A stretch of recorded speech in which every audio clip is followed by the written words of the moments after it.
Just outside of Westbrook, there are 2 acres of donated farmland, seeded and harvested by volunteers to distribute healthy, nutritious food to those in need in the Kingston area. It's called the Robinson Community Garden. Today, we're lucky to have Julie Anderson to tell us more. Julie, thanks for coming on the show. Thank you for inviting me today. No problem. Tell us just right off the bat, I've heard of it before, but just for our viewers, tell me more about the Robinson Community Garden. We are a non-for-profit garden just 10 minutes outside of Kingston, and we're just looking for volunteers to help us cultivate the land and grow some veggies for our community. And so, like, this is, I know we interviewed last year. I learned a lot about it. It's unbelievable. Just past some houses off of Highway 2, and it's this sprawling farmland that people can participate in. Um, could you tell, like, talking about volunteers, it's a different time with COVID. You're looking for volunteers. Tell what type of volunteers you're looking for. We're looking for any type of volunteer. This year, we're actually expanding, so we're looking for virtual volunteers as well as people that can come in person.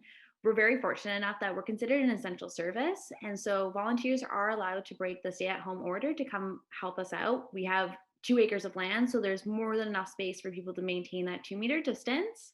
And we just ask that you bring your own gloves, your own tools, and your own water bottle just to maintain that safetyness between all of us. And if you want help from home, we're always looking for people to help with admin stuff, our social media, etc. And so, just let's go back because I don't have a green thumb or two. I try a little, but what are some of the tasks? So, if you're if a beginner maybe, or somebody that's experienced, talk about some of the variety of tasks that people might be able to participate in while at the garden.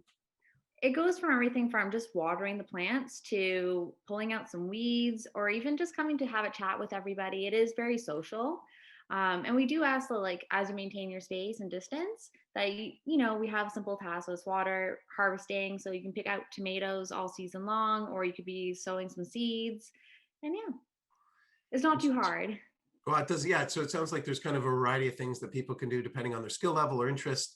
Um, how do people get in touch with you? And like, how do people, can they test it before they pay to play type of thing? I know there's no payment necessarily; it's volunteering. But tell me how people can kind of get involved.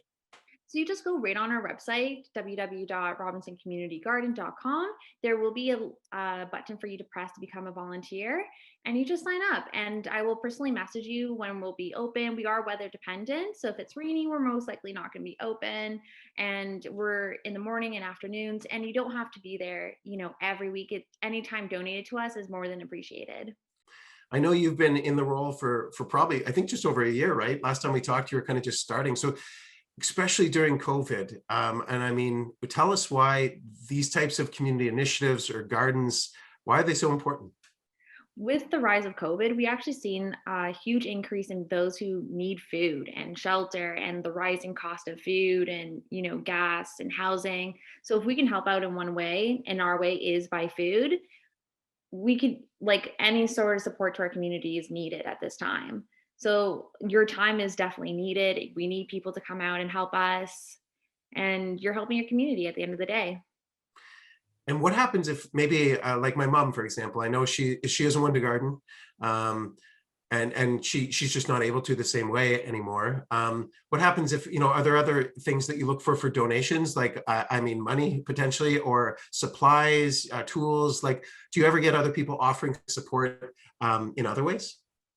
We do, but we actually don't need it. We are privately funded by a private business, so we're really lucky on that stand. So we're taken care of in that way. So that's why we honestly, what we need at the end of the day is just your time and help. And you did say your mom is older. We have raised beds and even coming out to give us expertise on how to, like, raise our tomatoes or like our potatoes or whatever is actually really needed. I am a new gardener as well, so to have something with expertise is more than enough.